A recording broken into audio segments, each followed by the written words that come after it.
Magandang araw mga bata. Ako si Ginang Lenelia S. Albachera, ang inyong guro sa EPP4. Ang paksa sa araw na ito ay wastong pamamaraan sa paghahanda ng taniman ng halamang ornamental.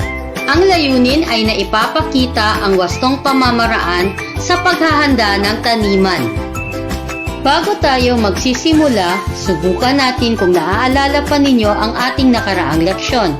Sino sa inyo ang nakaalala sa iba't ibang uri ng negosyo?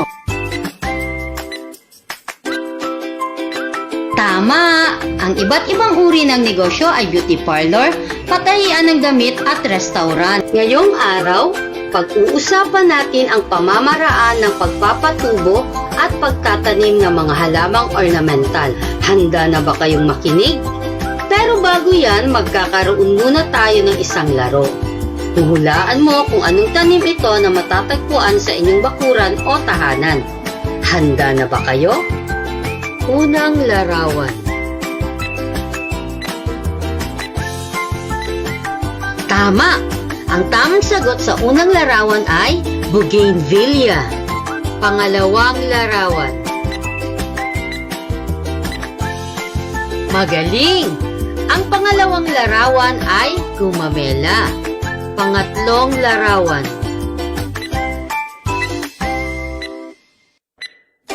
Mahusay!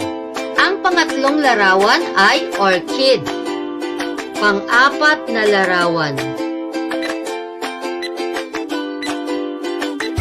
Tama! Ang pang-apat na larawan ay mayana. Pang-limang larawan.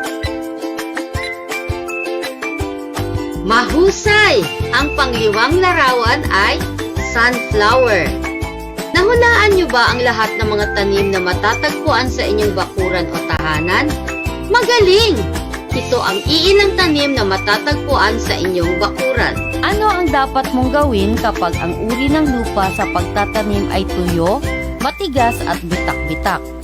Kung ito ay malagkit at sobrang basa, ano-anong kasangkapan ang gagamitin upang maayos ang lugar ng pagtataniman? Kung ang inyong bakuran ay matagal nang may tanim na mga halaman at puno, maaari ba itong baguhin? Mas magiging maayos at mapalamuti ang inyong bakuran kung may kaalaman ang gagawa ng simpleng landscape gardening. Alamin muna ang anyo ng lupang taniman. Kung sakaling hindi maganda ang dating mga tanim, maaaring dagdagan ng lupang mataba o anumang organikong bagay na maaaring ihalo. Hindi lalago ng maayos ang mga pananim kapag tuyo, matigas at bitak-bitak ang lupa. Ganito rin ang mangyayari kapag malagkit at sobrang basa ang lupa. Pag-usapan natin ngayon ang wastong paraan ng pagtatanim. Una, kapag ang lupa ay tuyo, matigas at bitak-bitak, nararapat na haluan ito ng mga organikong bagay gaya ng mga binulok o decomposed na mga halaman tulad ng dayami, tinabas na damo, mga tuyong dahon at mga dumi ng hayop upang maging mabuhaghag ang lupang tataniman. Ikalawa, kapag malagkit at sobrang basa, haluan din ito ng compost upang lumuwag ang lupa. Ano-anong kasangkapan ang gagamitin upang maayos ang lugar na pagtataniman? Kapag naayos na ang lupang tataniman, pwede na itong bungkalin gamit ang asarol at piko. Tanggalin ang mga bato, matitigas na ugat at mga di kailangang bagay ng halaman sa lupang tataniman habang nagbubungkal. Kapag nabungkal na ang lupang taniman, lagyan ito ng organikong pataba gaya ng compost o humus. At patagin ito gamit ang kalaykay o rake. Pagkatapos mabungkal at mapatag ang lupang taniman, maaari na itong taniman ng mga halaman o punong ornamental. Kalimitan ang mga halaman o punong ornamental ay sa sanga nagmumula. Hindi katulad ng mga halamang gulay ay karamihan sa buto nagmumula. May mga halaman o punong ornamental ay sa buto rin nagmumula, gaya ng mga herbs at vines o halamang gumagapang. May dalawang paraan ng pagtatanim ng mga halamang ornamental. Ang una ay ang tuwirang pagtatanim na kung saan diretso na sa taniman ang pagtatanim. Maaaring sanga o buto o malalaking buto. Ang ikalawa naman ay ang dituwirang pagtatanim na kung saan gumagamit pa ng kahong punlaan upang makapagpasibol ng bagong halaman. Maliliit na buto at murang sanga naman ang pinasisibol dito. Mga halamang ornamental na tinatanim sa tuwirang pagpapatubo: yellow bell, zinnia, San Francisco, sampagita, sunflower, gumamela. Mga hakbang sa tuwirang pagtatanim: A. Ihanda ang lupang taniman at diligan. B. Lagyan ng patpat at tali na may buhol upang maging gabay. C. Gumawa ng mga butas sa ilalim ng buhol. D. Maghulog ng 2 hanggang 3 butong pantanim o sangang pantanim. E. Takpa ng manipis na lupa ang bawat butas na may pantanim. F. Maingat na diligan ang paligid ng butas. Mga halimbawa ng halamang ornamental na tinatanim sa ditwirang pagpapatubo: Cosmo, katakataka. Mga hakbang sa ditwirang pagtatanim: A. Ihanda ang kahong punlaan. B. Ibabad ng magdamag ang mga butong pantanim o sangang pantanim sa tubig. C. Ipunla sa kahong punlaan at takpan habang di pa lumalabas ang unang sibol. D. Kapag nagsisimula ng sumibol ang mga buto, unti-unting ilantad sa araw ang kahong punlaan. Ano-ano ang wastong paraan ng pagtatanim? Ang galing-galing! Ito ay ang tuwirang pagtatanim at tuwirang pagtatanim. Ngayon, ihanda ang inyong sarili para sa maikling pagsusulit. Makinig ng mabuti dahil babasahin ko ang panuto ng 2 beses lamang. Panuto: isulat sa patlang kung tama o mali ang isinasaad sa pangungusap. Isulat sa patlang kung tama o mali ang isinasaad sa pangungusap. Una, ang pag-aani ng halamang ornamental ay ayon sa panahon ng mga selebrasyon. Una, ang pag-aani ng halamang ornamental ay ayon sa panahon ng mga selebrasyon. Ikalawa, kailangan malusog na ang halaman bago anihin. Ikalawa, kailangan malusog na ang halaman bago anihin. Ikatlo, ilagay lamang kung saan-saan ang inaning halaman.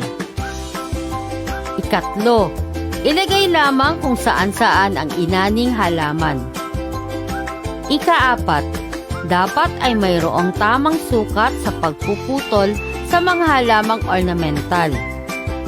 Ika-4, dapat ay mayroong tamang sukat sa pagpuputol sa mga halamang ornamental.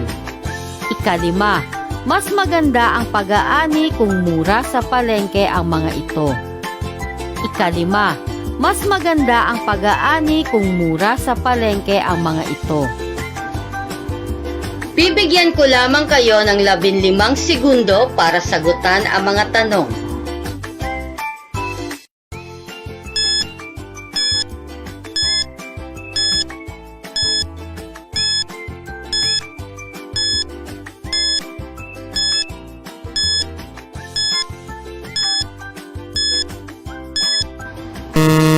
Sa unang bilang, ang wastong sagot ay tama. Sa ikalawang bilang naman, ang wastong sagot ay tama. Sa ikatlong bilang, ang wastong sagot ay mali. Sa ika-4 na bilang, ang wastong sagot ay tama. Sa ika-5 bilang, ang wastong sagot ay tama. Wow! Ang husay naman! Tama ang inyong mga sagot. Ngayon naman ay dadako tayo sa ikalawang pagsusulit. Babasahin ko ng 2 beses ang panuto. Letter B. Isulat sa puwang ang titik na TP kung tuwirang pagtatanim o DTP ang dituwirang pagtatanim ang tamang sundin sa mga sumusunod na ornamental na halaman. Uulitin ko. Letter B. Isulat sa puwang ang titik na TP kung tuwirang pagtatanim o DTP ang dituwirang pagtatanim ang tamang sundin sa mga sumusunod na ornamental na halaman.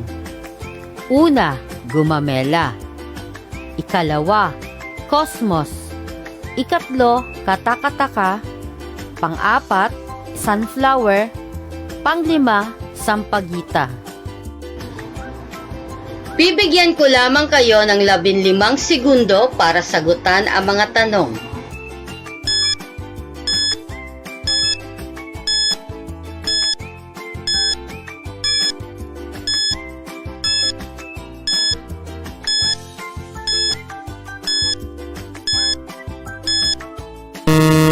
Ang tamang sagot sa unang bilang ay TP o tuwirang pagtatanim. Sa ikalawang bilang, ang tamang sagot ay DTP o dituwirang pagtatanim. Sa ikatlong bilang, ang tamang sagot ay DTP o dituwirang pagtatanim. Sa ikaapat na bilang, ang tamang sagot ay TP o tuwirang pagtatanim. At sa ikalimang bilang, ang tamang sagot ay TP o tuwirang pagtatanim. Nasagot ba ninyo lahat ng tama? Napakahusay! Tandaan, sa paghahanda ng taniman para sa mga halamang ornamental, maganda ang disenyo kapag nakaangat na lupa at may iba't ibang hugis ng bato sa panabi ng taniman. Sa malalawak na lugar, maaaring maglagay ng pergola, fish pond, garden set at grotto. At sa digaanong malalawak, simpleng kaayusan lamang ang nararapat gaya ng mga palamuting banga o porselanang sisidlan ang ilalagay. Ang dalawang paraan ng pagtatanim ng halamang ornamental ay ang tuwirang pagtatanim na kung saan diretso na sa taniman ang pagtatanim, maaaring sanga o buto o malalaking buto. At ang ikalawa ay ang dituwirang pagtatanim na kung saan gumagamit pa ng kahong punlaan upang makapagpasibol ng bagong halaman. Maliliit na buto at murang sanga naman ang pinasisibol dito. Takdang aralin, magsagawa ng simpleng landscape garden sa loob ng bakuran upang maipamalas ang napag-aralan. Naway may natutunan kayo sa ating leksyon sa araw na ito. Pero bago tayo magtatapos, babahaginan ko muna kayo ng mga tips para makaiwas sa sakit na COVID-19. Bagot na bagot ka na ba sa bahay? Namimiss mo na bang kalaro ang mga kaibigan mo? Ngayong walang pasok sa eskwelahan, nakakainip talaga pag nasa loob ng bahay. Pero alam mo ba na sa hindi mo paglabas, nakakatulong kang labanan ang sakit na COVID-19. Nakakahawa kasi ang sakit na ito. Kaya importante ang physical distancing o ang hindi mo na paglapit sa mga tao. Dahil maaari mong mauwi ang virus at mahawaan sina ate, kuya, nanay, tatay, lalong-lalo na sina lolo at lola na mas maaaring magkaroon ng malubhang sakit. Bukod sa physical distancing, nakakatulong rin na huwag munang humalik, yumakap o magmano sa ating mga magulang, lolo at lola. Tumulong na lang muna sa mga gawaing bahay tulad ng pagpupunas ng mga gamit na madalas nating hinahawakan, gaya ng lamesa, hawakan ng pinto at cellphone. Kung malayo ka sa iyong lolo at lola, pwede mo silang kamustahin, tawagan, i-text o i-video call. Importante rin ang madalas na paglinis ng mga kamay gamit ang sabon at tubig o alcohol o hand sanitizer. Iwasan rin ang paghawak sa muka. Ugaliing takpan ang ilong at bibig kung uubo ka o babahing.